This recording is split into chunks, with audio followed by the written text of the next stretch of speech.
Dziki Zachód od zawsze wydawał mi się dosyć interesującym tematem do stworzenia jakiejkolwiek gry wideo. Już nie mówiąc o takich grach jak Red Dead Redemption, które chyba są najlepszym przykładem tego, że temat Dzikiego Zachodu można wykorzystać na stworzenie naprawdę niesamowitych gier. Takie gry jak Gun, ktokolwiek pamięta, Red Dead Revolver chociażby. No i dzisiejsza gra. Sam pierwszy trailer sprawił, że moje zainteresowanie tym tytułem raczej było nikłe i nie spodziewałem się, że kiedykolwiek w ogóle w to zagram. Dzięki temu, że mam ten kanał i recenzuję dla was gry średnie, stwierdziłem, że hej, przecież była taka gra. Ona wyszła niedawno i praktycznie nikt o niej nie mówi. Powiem wam, że szkoda. Szkoda, bo to jest naprawdę fajna gra. Pasuje ona według mnie idealnie do poprzednich filmów, które wydałem, ponieważ z jednej strony mieliśmy wampiry, z drugiej strony mieliśmy wilkołaki, więc teraz czas na spojrzenie na to wszystko z kompletnie innej perspektywy. Dobra, streszczając, dzisiaj Evil West.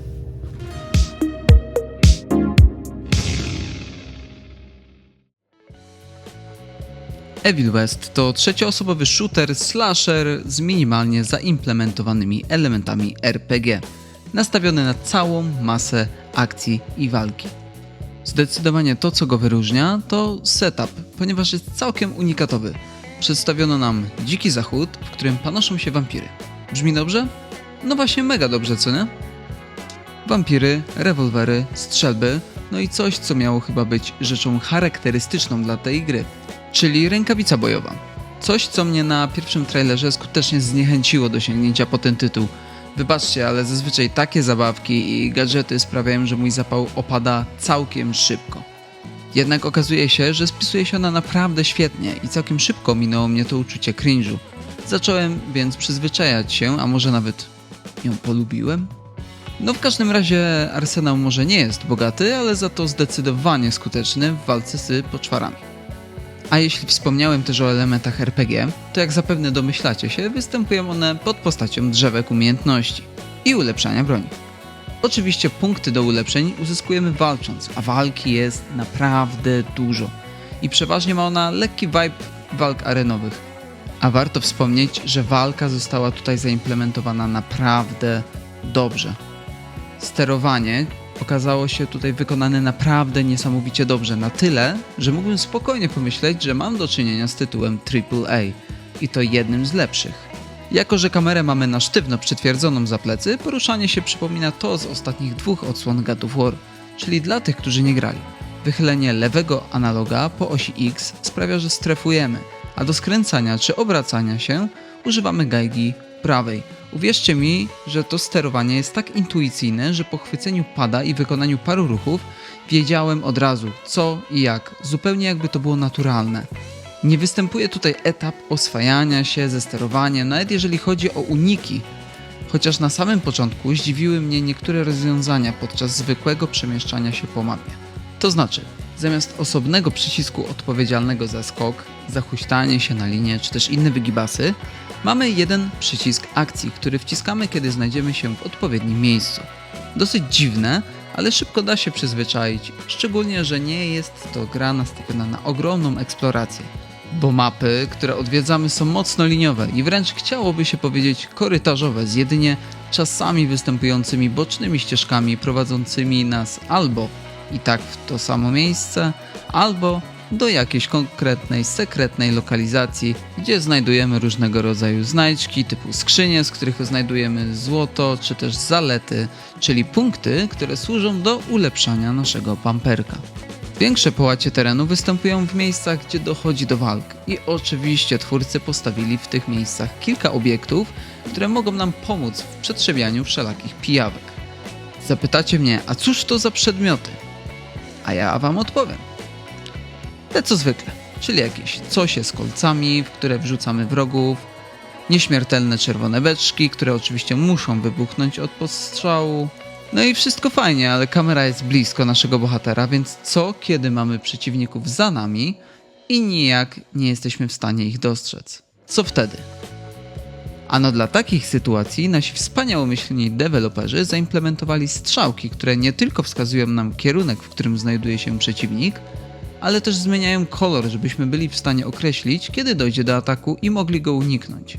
Mega dobre rozwiązanie, które zaoszczędza nam masy stresu i wkurzenia. Ale czy są jakieś mechaniki, które nie wyszły? Czy jest coś, co mi się nie podobało? O co mógłbym się przyczepić? No cóż, jeśli jesteście jak ja, typami graczy, którzy uwielbiają wściubiać dziób w każdą szczelinę na mapie, może was sfrustrować moment, kiedy ścieżka ulega rozwidleniu, więc zapewne jedna prowadzi dalej fabularnie, a druga do skarbu. Normalnie nie byłoby problemu, wystarczy pójść w jednym kierunku, zobaczyć co tam jest i ewentualnie się cofnąć. Jednak w Evil West to nie takie proste. Tutaj jeśli obierzesz drogę, że tak powiem fabularną, to czeka cię walka, a po niej no cóż, masz problem, bo ścieżka z powrotem najpewniej będzie już zamknięta, niewidzialna ściana i elo, albo godzisz się z porażką i brniesz dalej, albo zaczynasz od nowa. To zdecydowanie niejednokrotnie sprawiło, że moja ciekawość wygrała i musiałem przechodzić po raz kolejny te same lokacje, te same walki. Jednak jeśli jesteś normalny, to tego nawet nie zauważysz. Czasami gdzieś tam gra chrupnie i klatki się nie zgadzają, ale serio czasami.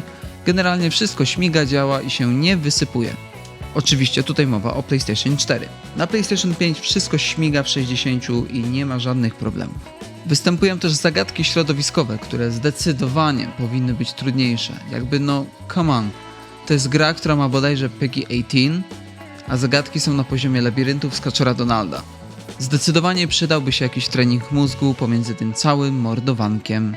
A tak, czasami czułem się jak jakiś troglodyta, który nie musi myśleć, ale za to potrafi porządnie Z wad, które widzę dla innych graczy, to pewna powtarzalność w rozgrywce, która się tutaj pojawia. Jednak gra jest na tyle krótka, że raczej nie powinno to sprawić większego problemu, szczególnie, że historia opowiedziana tutaj należy raczej do tych prostszych. Za to jest naprawdę ciekawie opowiedziana. A więc, nie spoilerując, wprowadzę was jakkolwiek w fabułę. Akcja gry, jak już wiecie, rozgrywa się na Dzikim Zachodzie. Wampiry istnieją i one także są na Dzikim Zachodzie. W tym świecie istnieje sekretna organizacja zwana Instytutem Rentiera, zajmująca się eksterminacją wszelakich maszkar. Wcielamy się w rolę Jesse'ego Rentiera, syna dyrektora Instytutu, który jest najskuteczniejszym, ale też najbardziej niepokornym eksterminatorem organizacji. Podczas jednej z misji dowiadujemy się przez przypadek o spisku mającym zagrozić życiu wszystkich ludzi. W trakcie zmagań będzie nam pomagać mniej lub bardziej wesoła kompania. I to w sumie tyle, co mogę wam zdradzić, chociaż pewnie nie raz słyszeliście historię tego typu i wydaje się wam, że jest to odgrzany kotlet. W tym akurat przypadku, no dokładnie tak jest. I nie zrozumcie mnie źle, bo może ten kotlet jest odgrzany, ale za to serio dobrze ubity i przyprawiony, podany z ziemniaczkami i bukietem surówek. W trakcie całej gry nie napotkacie momentów wielkiego zaskoczenia, a plot twisty są raczej wiadome od samego początku. Jednak to, jak przedstawiona jest fabuła, to już zupełnie inna bajka, bo cutscenki są dosyć częste i długie, a przy tym naprawdę interesujące i sam osobiście nie miałem ochoty ani razu ich skipnąć. Sam bohater wydaje się być dosyć drętwym kołkiem, ale z czasem również przekonujemy się do niego i nie mamy wrażenia, że sterujemy kukłą bez charakteru. Natomiast jeśli chodzi o resztę postaci, to jest naprawdę przyzwoicie. Powiedzmy, że raczej nie będziecie ich wspominać po ukończeniu gry, ale w jej trakcie można śmiało powiedzieć, że są to sympatyczne mordeczki. Natomiast jeśli chodzi o antagonistów, to zdecydowanie trzymają się gdzieś na tej średniej półce. Nie ma tam za wiele głębi, ale też nie jest tak, że są to postaci złe, bo są złe, więc będą robić złe rzeczy. Generalnie, jakby to podsumować, to fabularnie jest tutaj przyzwoicie, na tyle, aby utrzymać was przy grze aż do końca z wrażeniem dobrej zabawy. Czyli to, czego można oczekiwać od przyzwoitego średniaka, prawda? Ano prawda, ale to nie wszystko. Bo cutscenki to nie jedyny sposób prowadzenia fabuły. Są jeszcze przez niektórych znienawidzone, przeze mnie osobiście uwielbione, notatki. Notatki odnajdujemy porozrzucane w różnych miejscach mapy i tutaj twórcy postarali się, żeby istniało jakieś wyjaśnienie dla lokalizacji danej notatki. A to przy jakichś zwłokach, czy w szybach kopalni. Generalnie notatki, które odnajdujemy, starają się nam ukazać konflikt ludzi i wampirów z obu stron. Bardzo dobry pomysł, który podwyższa wczutę w świat przedstawiony i jednocześnie skłania do refleksji. Powiedziałbym coś jeszcze, ale nie powiem, bo nie lubię spoilerować, więc przejdę zwyczajnie do tego, jak ta gra wygląda. Bo aż sam byłem zdumiony, że nawet pod tym względem gra potrafiła zaszokować.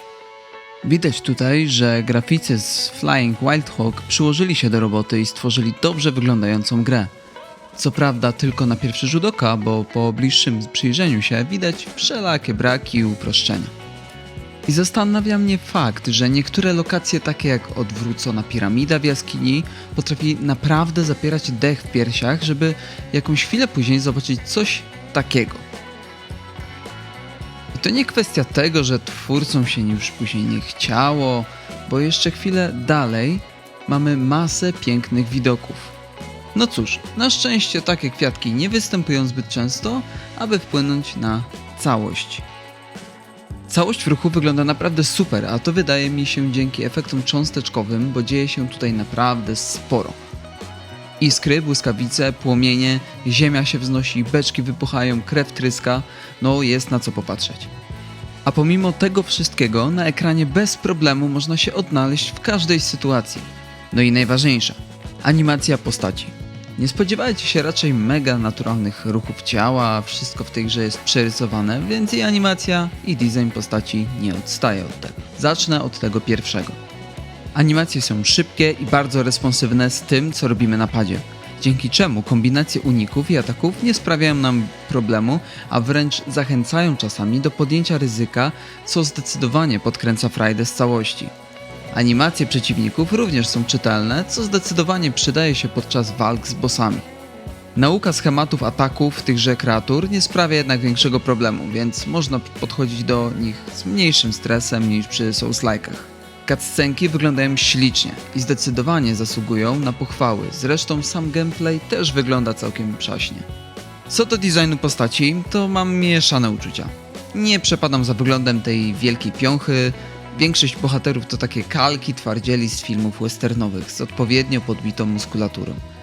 Jednak to typowo mój gust i wiem, że taka jest koncepcja tego dzieła, dlatego nie uważam tego za minus. Co do przeciwników, widać, że był na to pomysł, ale totalnie mnie nie kupił. Wygląda troszeczkę jak takie kupne asety. No ale po raz kolejny, kwestia gustu, co nie? Tak jak mówiłem już na początku, to głównie przez design nie zainteresowałem się tym tytułem od początku. Patrząc jednak na grafikę całościowo, jest to taka wyższa średnia półka. I jedna rzecz nie może mi dać spokoju. Czy mi się tylko wydaje? Czy to wszystko jest tak lekko jakby pacnięte cel shadingiem?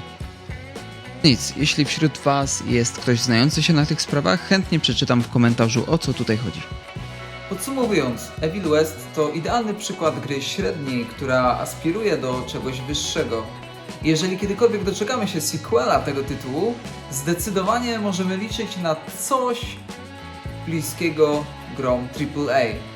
Obserwując ceny tej gry, zdecydowanie polecałbym poczekać na obniżki albo promocje, na których ona często występuje. Wtedy można dorwać ją w okolicach 100 zł, 130 zł i myślę, że jest to bardzo uczciwa cena za ten produkt. Evil West to zdecydowanie gra, której mogę wystawić 7,5 na 10. Jest to gra zdecydowanie obowiązkowa dla każdego, kto ma już dosyć gier AAA i potrzebuje zwykłej rozrywki, przy której nie musi za dużo myśleć. To wszystko na dzisiaj, mówił do Was Jasej. Nara. You can run.